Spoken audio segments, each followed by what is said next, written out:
President Pete Kelly, Speaker Bryce Edgman, Lieutenant Governor Byron Malott, members of the 30th Alaska Legislature, members of the Cabinet, and my fellow Alaskans, good evening. Thank you for this opportunity to address you this evening. I'd like to introduce First Lady Donna Walker, who's been at my side for every year for the last 40 years. Ms. Donna Walker.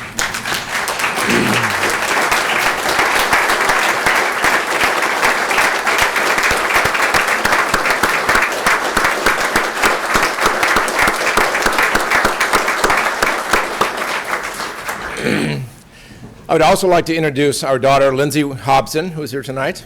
Lindsay.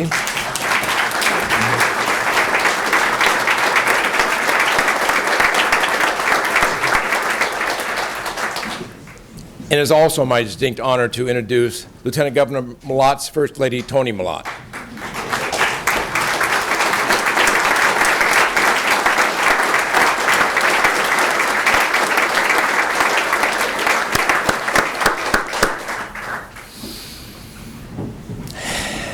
As I stand before you tonight to deliver my third State of the State address, I extend a special welcome to the 15 new legislators.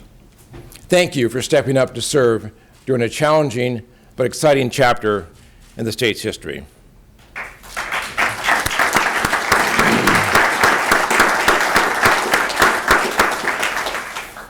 I look forward to working with all of you, new and returning legislators, to help write the next chapter for Alaska. And I thank my cabinet for your leadership and creativity. Governing requires a team effort, and I'm grateful to have a dedicated and multi-talented team. I thank our hardworking state employees. Much of what you do is invisible, but indispensable to the quality of life many of us take for granted. As the state workforce has shrunk, you are doing more with less. And still, state employees donated more than $350,000 to nonprofits last year through the SHARE campaign.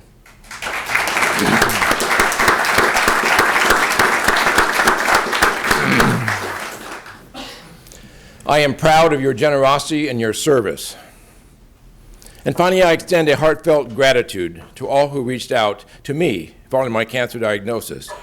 In October, during the AFN convention, I received a call from my urologist informing me that I had been diagnosed with prostate cancer. Following my surgery, I feel incredibly blessed to be a cancer survivor.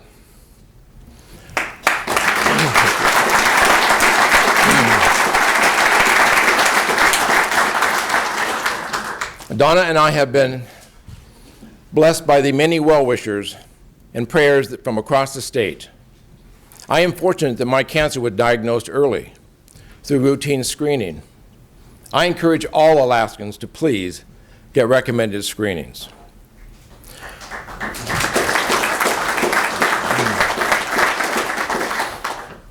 Turning now to the state of our great state tonight, I will discuss our fiscal deficit, highlight some accomplishments and challenges, introduce a new initiative, and share my vision to move Alaska forward.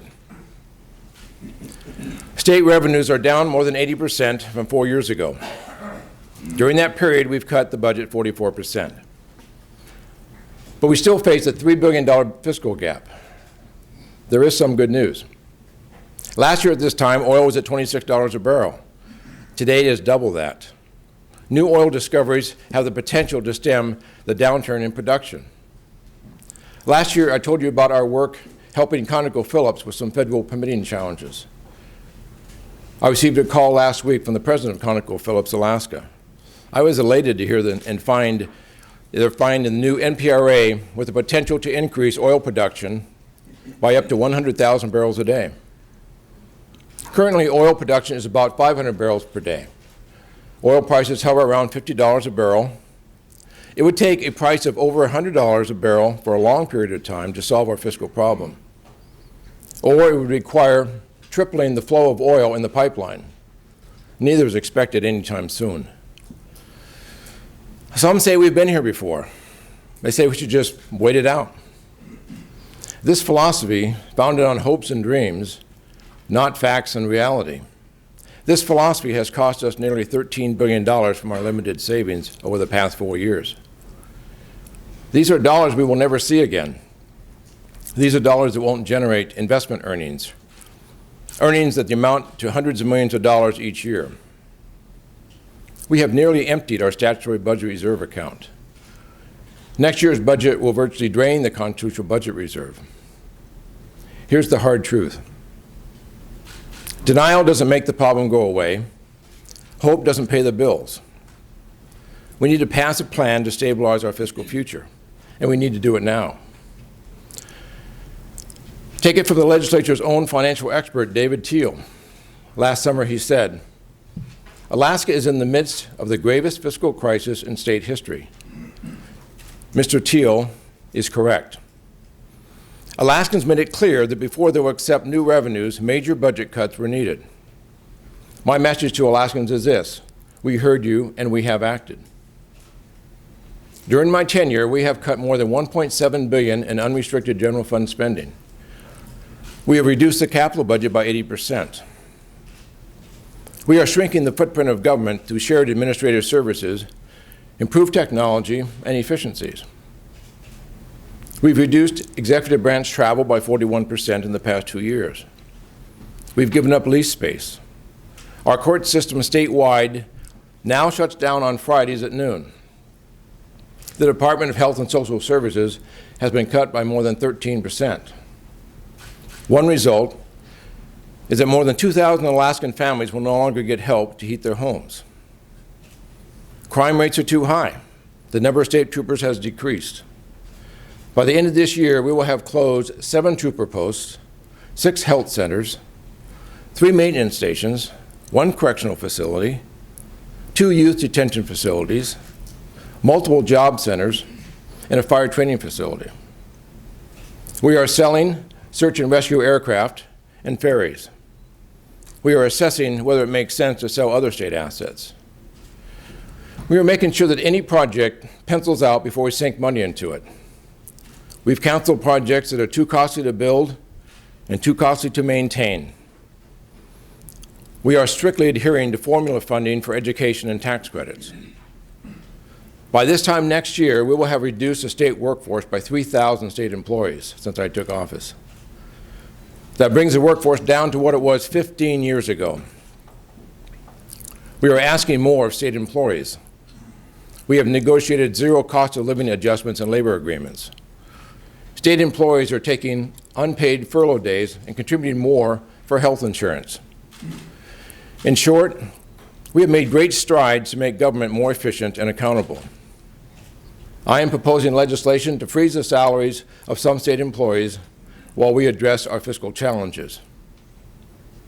Better days will come, but until then, we must make difficult adjustments. While it obviously will not close the fiscal gap, I believe in leading by example. I have reduced my own salary by 1/3. The budget is now below $4.5 billion, the level that some Alaskans' most ardent budget hawks have identified as a sustainable spending target. The last time our state had a budget of $4.5 billion was 2007. Adjusted for inflation and population, the fiscal year 2018 budget is the lowest since 2002. Some use per-person state spending as a litmus test of reasonableness. That can be very misleading when applied to Alaska. We are the largest state in the nation. Our population is among the smallest and is the most dispersed. That combination creates high costs of providing government services. Additionally, our state provides partial or full funding for many services, such as education and public safety, that local governments fully fund in many other states. Sometimes we forget the expanse of the magnitude of the last frontier. While Minnesota boasts 10,000 lakes, Alaska has 3 million. Alaska has 242 state-owned airports. The next largest number of state-owned airports is in Oregon, with 40. As a comparison, the governor of California recently announced a $1.6 billion budget deficit.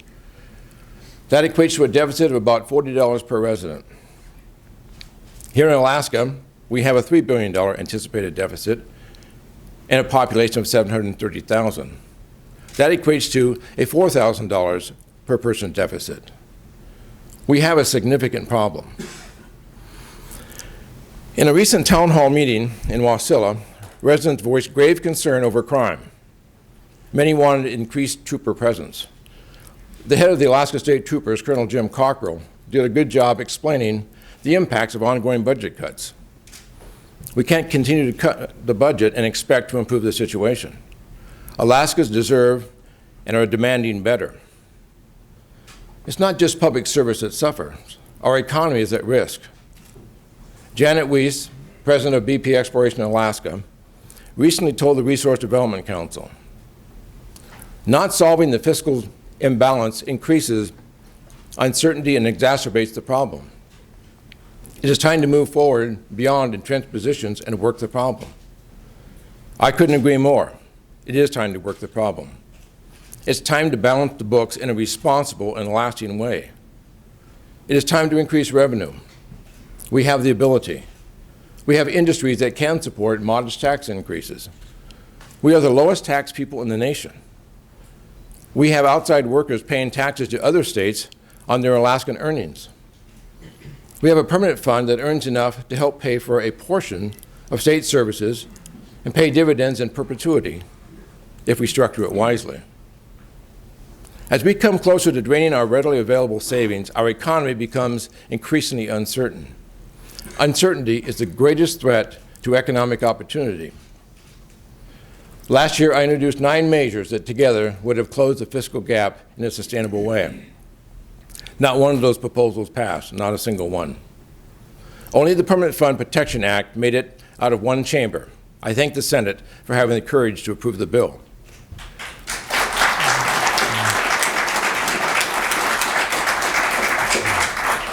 This year, I am again proposing the Permanent Fund Protection Act in the form it passed the Senate last year. I'm reintroducing an increase in the motor fuels tax, which has not been raised significantly since President John F. Kennedy was in office. I am no fan of taxes, but I am a fan of a fiscal stable foundation for Alaska. In 2004, Governor Jay Hammond expressed great remorse that Alaska's income tax was repealed. He believed that had the income tax stayed in place, Alaska would not have to contend with the fiscal gap. Governor Hammond also said that in the event of a fiscal gap, the PFDs should be used to support public services. In this vein, I maintain my support for a modest income tax and other revenue bills introduced last year. If all of these measures pass, with Alaska receiving a PFD each year, we would still be the lowest taxed individuals in the nation. Before reintroducing those bills, I plan to work with you in this body to chart a path forward. If you don't support the plan I have proposed, then put another plan on the table. If you believe we need to cut more, identify your cuts and put them on the table. If you think the solution is a different kind of tax than I have proposed, put your tax proposal on the table. Whatever your plan may be, put it out there, and let's get to work to find a solution. But if your plan does not close the fiscal gap, be sure to also identify the amount from our dwindling savings it'll take each year to cover the gap under your plan. As a carpenter, I never framed half a house, shingled half a roof, or poured half a foundation. If you have a plan, bring Alaskans a complete plan.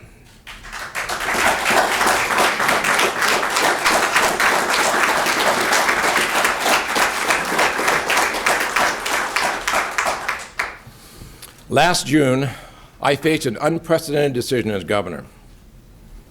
Had the Senate version of the permanent fund legislation passed the House, the dividend would have been reduced to the historical average of approximately 1,000.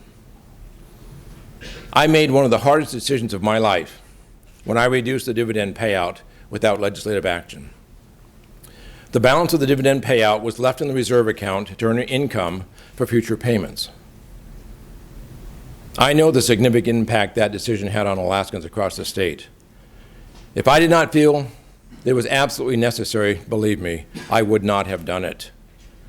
For historical perspective, you might recall that in 2012, when oil, our primary revenue source, was $112 a barrel, we received an $878 dividend.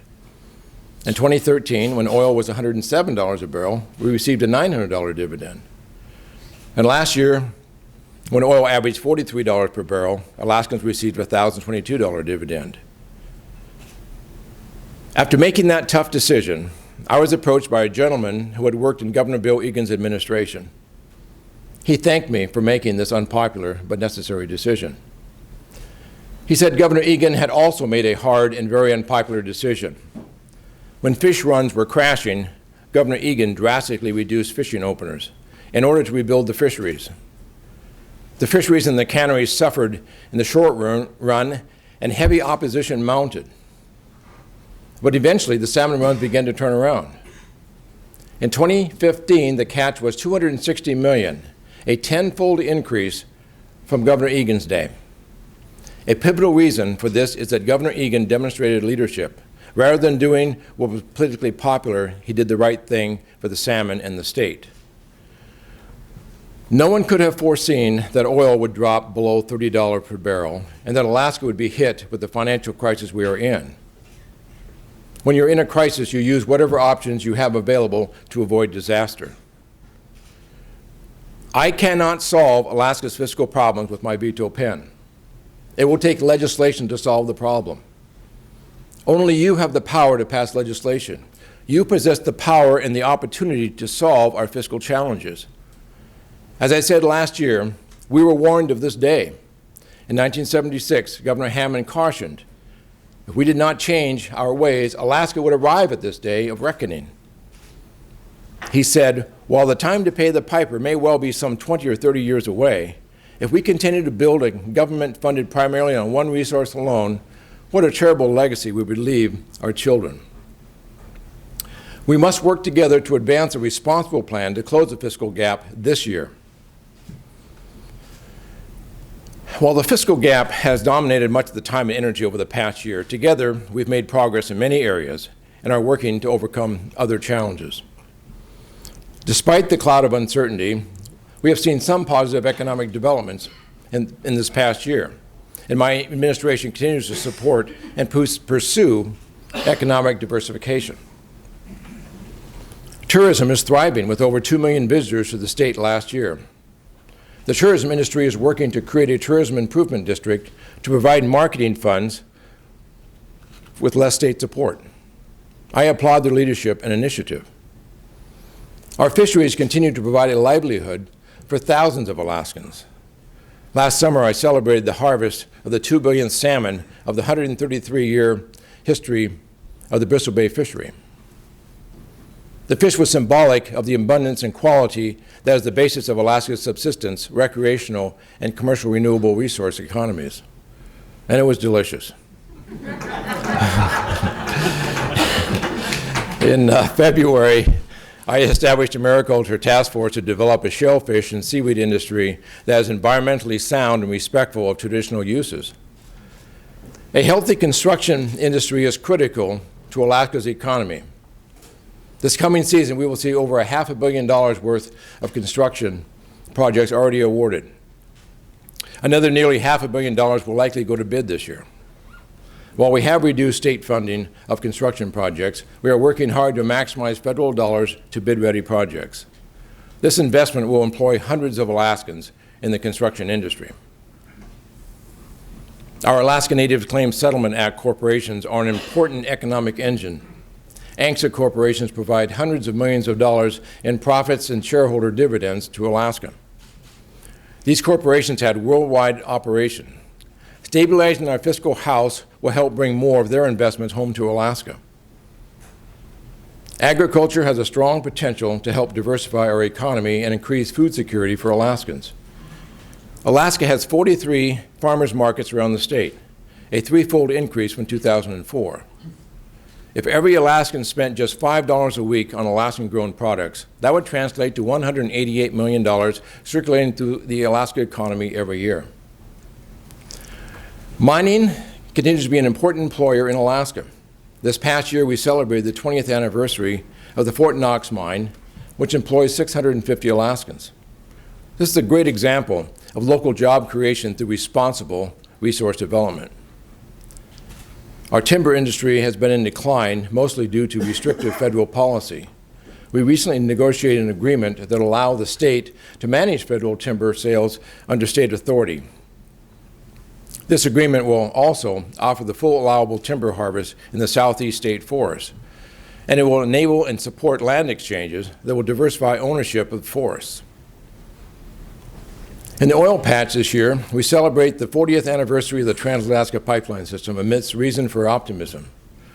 We saw a welcomed increase in oil production this past year and have a plan to support increased throughput.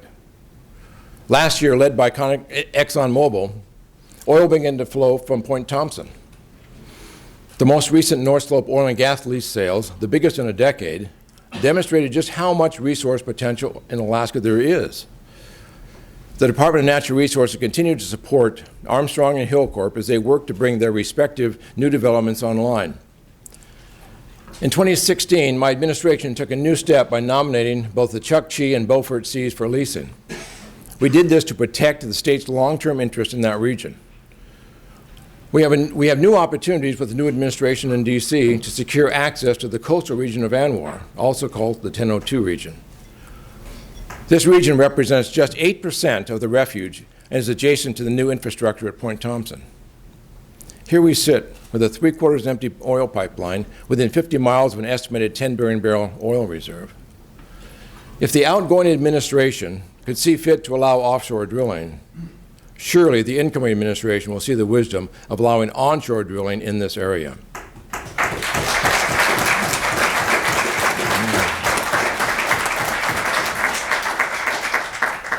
We have already reached out to the incoming president on this issue. Following consultation with those who live in the region, I will advocate tirelessly to bring this opportunity to reality. I was troubled to learn that Wyoming, about the size of the North Slope, has drilled 16,000 exploration wells, and we've only drilled about 500 exploration wells on the North Slope since the 1960s. Why are we not doing better? Well, our drilling and permit window is determined in part by the weather due to the necessity of building temporary ice roads. Wyoming, of course, has traditional year-round roads. So why can't we, as the owner of the resource, build gravel roads as toll roads, similar to what the state did for the Red Dog mine in the 1980s, and drill year-round? My administration is exploring this opportunity. On the gas line, with the support of our industry partners, Alaska is now in the lead on advancing the AKLNG project. We are actively working to bring market participants into the project as partners. We're requesting no new appropriation for the AKLNG in the proposed budget. It is not today's gas prices that will bring the market into this project, but the projected prices of 2023 to 2025. This is the market window for the AKLNG. Some may remember that the price of oil was less than $5 a barrel when the decision was made to build the Trans-Alaska Oil Pipeline. Bloomberg recently reported, actually this week, that global consumption of LNG is expected to rise dramatically. Projects have been shelved due to the current low LNG prices, which could trigger a supply shortage. According to Bloomberg this week, this could drive up LNG prices massively around 2025. Alaska simply cannot afford to miss this window of opportunity. To be ready in 2023 to 2025, we must stay on course. We have no other project that will revitalize our economy the way the gas line will.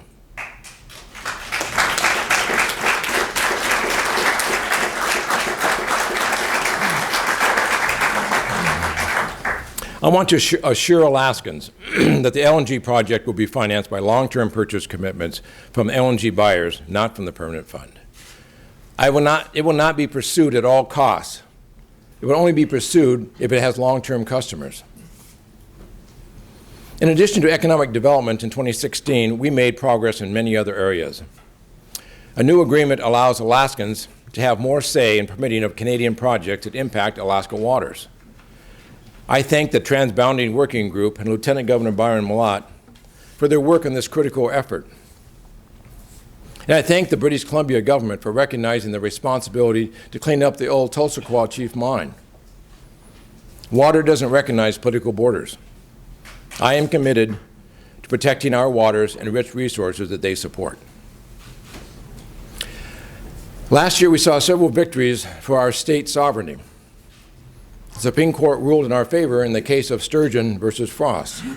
And I thank John Sturgeon for asserting his rights and the state's rights all the way to the highest court in the nation.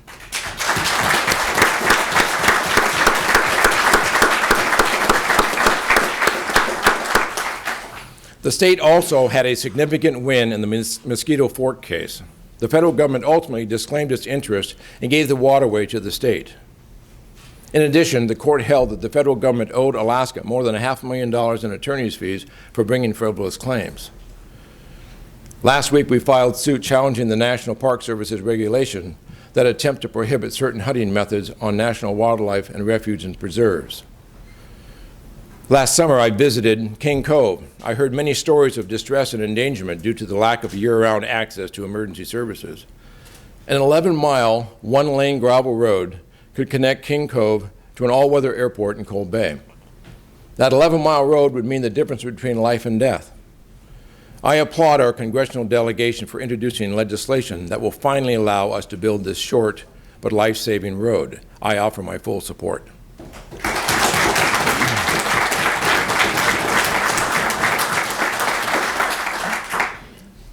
All Alaskans deserve access to health care. Medicaid expansion has made that possible for over 27,000 Alaskans.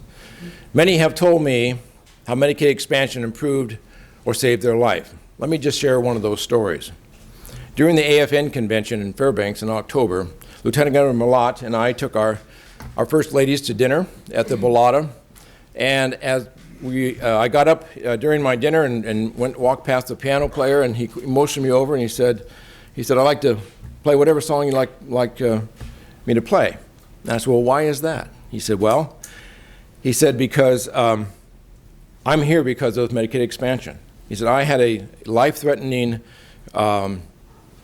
disease that required surgery immediately upon the impact date effective date of Medicaid expansion. He said the doctors worked it out to the very hour that it went into effect so he could have that surgery. So he was alive today because of that. Now, I'm not very musically inclined. I'll be darned if I come up with a song for him to play for me.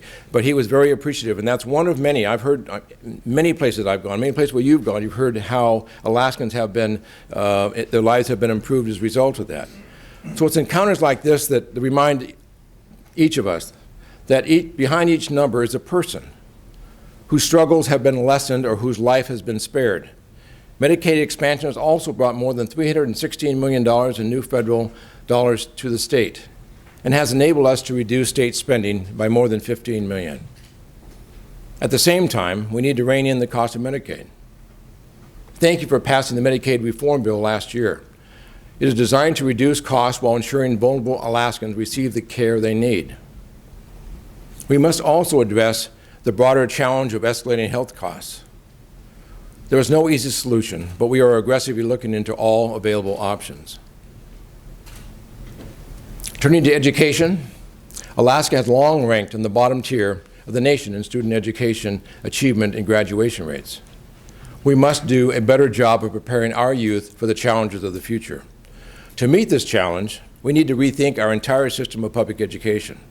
Alaskans must be at the heart of this effort. We've already begun. Through an active public outreach process, the State Board of Education has identified 5 priorities for Alaska's public education system. These include improving student learning, ensuring excellent educators, modernizing the system, inspiring tribal and community ownership, and promoting safety and well-being. After an extensive public process, the State Board of Education will provide final recommendations to my office in December. Our work with the legislature on reform efforts will begin in earnest. Over the past year, we've continued to prioritize relationships between the state and the tribes. Alaska's Native people and our 229 federally recognized tribes represent 10,000 years of history and tradition in Alaska. Tribes are natural allies in strengthening the fabric of our communities. With your help, we passed a bill addressing the Indian Child Welfare Act, which increases the chances that Alaska Native children will remain in their communities. We have strengthened partnerships with tribal health organizations to provide more services while saving the state dollars. We are partnering with tribes to improve criminal justice. Last week, Attorney General Lindemuth signed an agreement with the Anvik village tribe that provides certain low-level offenders the option to be referred to the village tribal court. This past year, we convened the Governor's Tribal Advisory Council to advise my administration and find more opportunities of collaboration. We continue to work to honor the rights of Alaska's First People. Here's one example. For over 50 years, the village of Golcana has been seeking to regain ownership of their ancestral land burial sites through a 12-acre state land transfer. In June, I visited Golcana and walked the grave sites with traditional chief Fred Ewan. Mr. Ewan turned 100 on August 13th, and my goal is to complete the land transfer before his next birthday.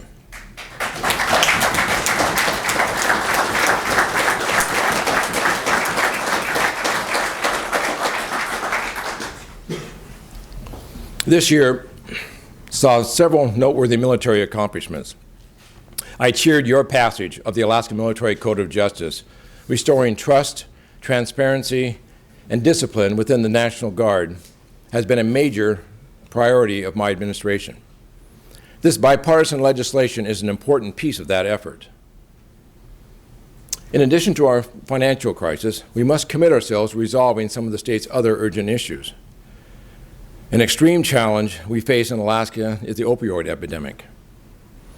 I thank now retired Senator Johnny Ellis for his leadership in the naloxone bill, a drug that reverses the effects of heroin overdose and is saving lives.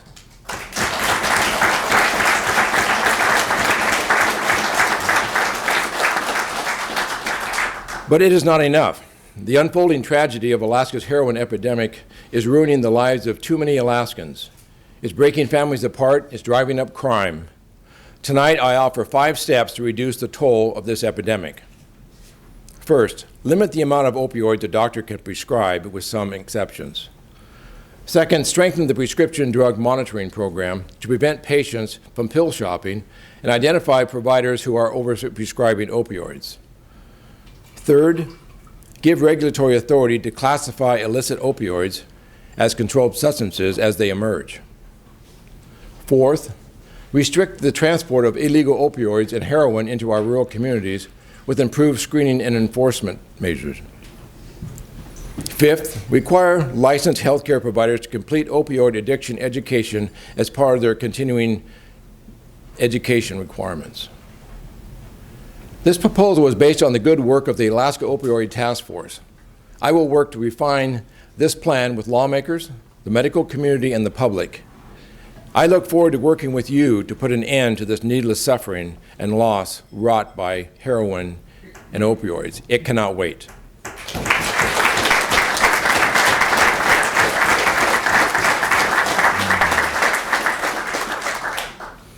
I am likewise committed to reducing violence in our communities and in our homes. Half of Alaska's women experience sexual violence, intimate partner violence, or both in their lifetimes. While the rate is down from 59% in 2010, it is still deplorable. Many individuals and groups are working on prevention. Last May, we held a statewide domestic violence and sexual assault trauma-informed training. I want to recognize Sergeant Mike Henry, an Alaskan who was named a top 40 under 40 by the International Association of Chiefs of Police for his work countering domestic violence through education. While prevention is our priority, improving response to sex crimes is critical. My office launched a sexual assault kit initiative in 2015. We uncovered thousands of rape kits that had not been processed. In 2016, we secured federal funding to help aggressively process this evidence. Justice delayed is justice denied, and victims deserve justice.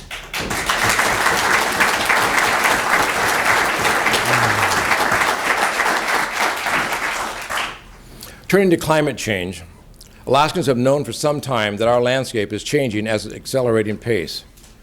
Alaska is the only Arctic state in the nation, and we are ground zero for climate impacts. We must maintain the integrity of our lands, air, and water for future generations. My administration is developing a framework to engage Alaskans in this effort, protect our way of life. We will seek our local and traditional knowledge. We will seek out industry input. We will seek to involve every sector to help us meet this challenge. It is one of the greatest challenges of our era. We look forward to working with you to create a legacy of timely response. Last year, I shared with you a story about my family. This year, I want to share with you a different story. To set it up, I have to talk a little bit about what it was like growing up in Valdez in the 60s. In Valdez, we didn't have radio, we didn't have TV, we didn't have a bowling alley, we had basketball. Basketball was everything. And so you didn't make the team, you didn't get to travel on the weekend, had to make the team. So in my senior year, we won a regional tournament, and that meant we got to travel to Unalakleet to play in the championship game. We were pretty excited about that. Many of our team members had never flown before, so we were pretty excited about getting an airplane and flying. So we went to the school board and said we need some money for travel funds, and they said no, we don't have any money. You go to talk to the city council. So we went to the city council, explained the situation that we were in, and they also said no. But they added, and I'll never forget this, they said, well, you should have thought of that before you won the tournament. Well, things have changed. So we raised the money. We went to Unalakleet. You know, I wish I had a story I could tell where we actually won the tournament. We never did win a state tournament, but we did win the tournament at Unalakleet. We had a great time. But that just, the point of that is basketball was absolutely really, really important. So off we go to college. I come back after the first semester, and I got to tell you, this Valdez teen with one semester of college under my belt, I pretty much had it all figured out. There was a basketball tournament in Delta when I came back, and so I said to my classmate Marty Rutherford, who was one of the cheerleading captains, I said, Marty, let's go to Delta for this tournament. Great. Well, how are we going to get there? We didn't have cars. So we're going to borrow a car. We couldn't find a car. My parents said, you know, everybody had one car. This two-car family thing didn't exist back then. One car. Couldn't find a car. Her dad said, John Kelsey said, I'll drive you up. I won't loan you my car, but I'll drive you up there. And I said, oh, Marty, we don't want your dad driving us to Delta. We're college students. Come on. We can figure this out. So we finally found a friend with a vintage station wagon. His parents said we could, Willie Schmidt said we can use the station wagon. Off we go to Delta in the station wagon. Well, it's about get to Glen Allen and starting to get a little bit colder. We get to Delta, it's about 40 below. And along the way, things start happening to Willie's old station wagon. Things aren't sounding too good in the transmission. Go to the game, great time, saw everybody, came out, started the car, celebrated that. Only had one gear left, reverse. So we backed over to a friend's house, and Marty said, okay, I'll call my dad, he'll come get us. I said, no, don't. I don't want to hear it. I told you so for 256 miles. So I said, here's the deal. We're gonna go to Valdez tomorrow. We're going to drive. So the next morning at daylight, we backed out of Delta, headed for Valdez. And it was 45 below. And you could put your head out the window about 10 minutes before driving backwards, and then you have to rotate. So Willie and Marty and I would rotate around in a sleeping bag and then drive. And so we made it about halfway to Paxton, about 40 some miles. And we lost that all important last gear. And we didn't have to pull over to the side of the road because that's where we were driving. So we decided to hitchhike. We'd never hitchhiked before. Who hitchhiked? And we didn't hitchhike back in the city. We didn't hitchhike. So we figured a car would just stop. They'd just see us there, we'd just stop. They didn't. So we thought, well, who's not going to stop for a girl? Hey, Marty, how about you get out? So Marty got out. And they didn't stop for Marty. So finally we all got out, and finally a car came by and took us to Paxton. We called her dad. He came to pick us up.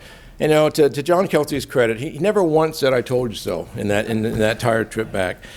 So when we had a good time, no one got hurt, but we learned a lesson. So here we are in 2017, and we're collectively heading into hazardous territory in a substandard vehicle.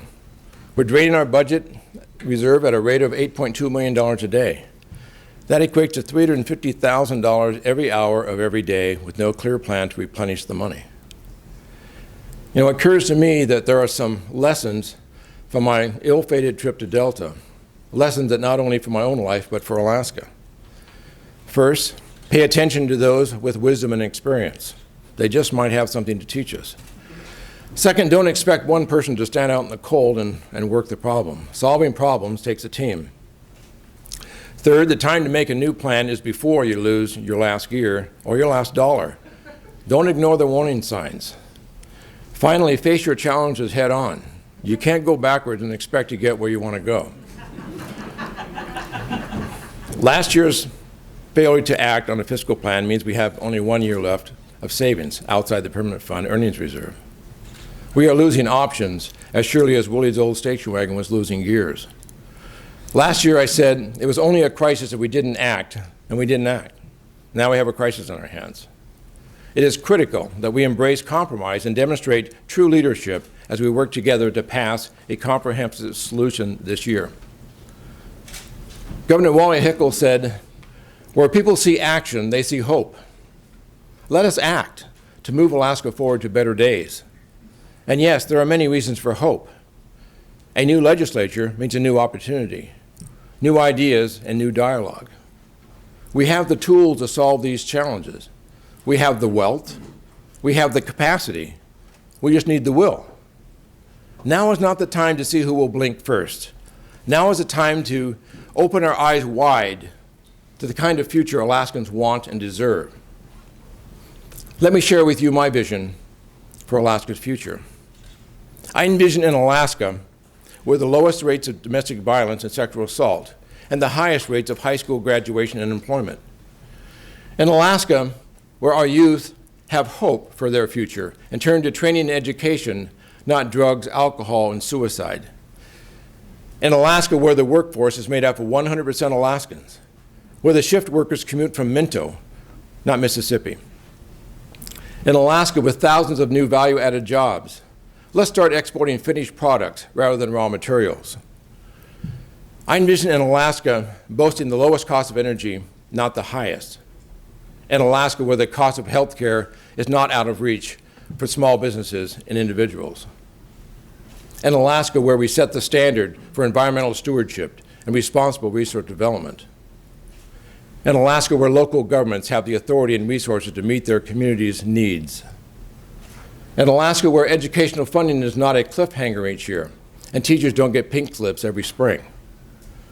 A strong economy, vibrant communities, healthy families, and a healthy environment is a vision worth fighting for. It's worth sacrificing for. And it's our sacred obligation to future generations.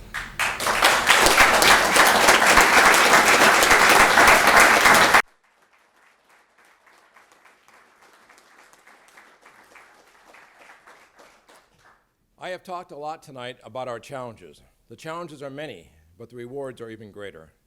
I'm grateful every day for the opportunity and privilege to lead this great state. Byron Malott and I are honored to be the first Alaskan-born team of governor and lieutenant governor. We both were born in the territory of Alaska and participated in every chapter of Alaska's history since pre-statehood. It gives us a unique perspective. Between us, we have personally known every governor since statehood and some territorial governors. We know how Alaskans always pull together to overcome yesteryear's challenges. We know where we have been, and we know the stark realities of where we are today.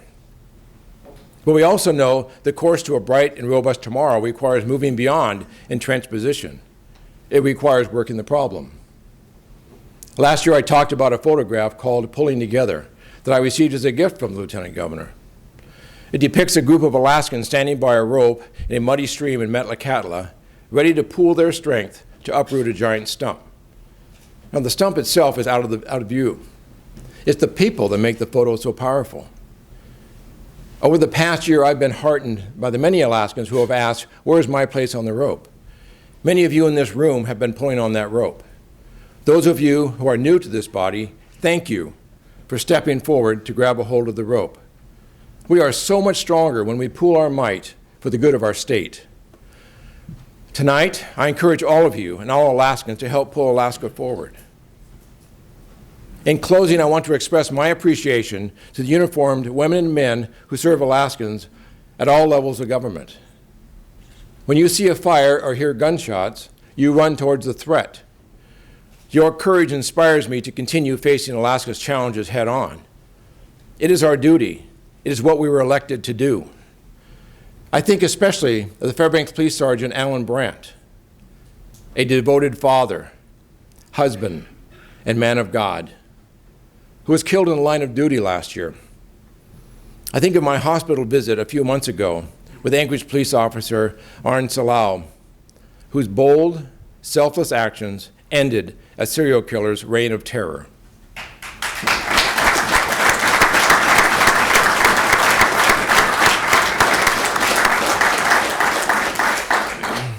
These extraordinary profiles and courage are reminders that our job in the face of Alaska's crisis is not to play it safe.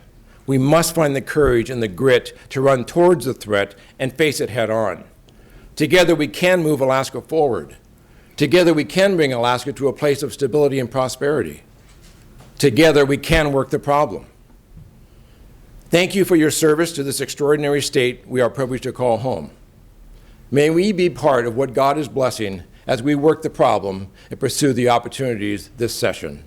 May God bless you, and may God bless Alaska. Good night.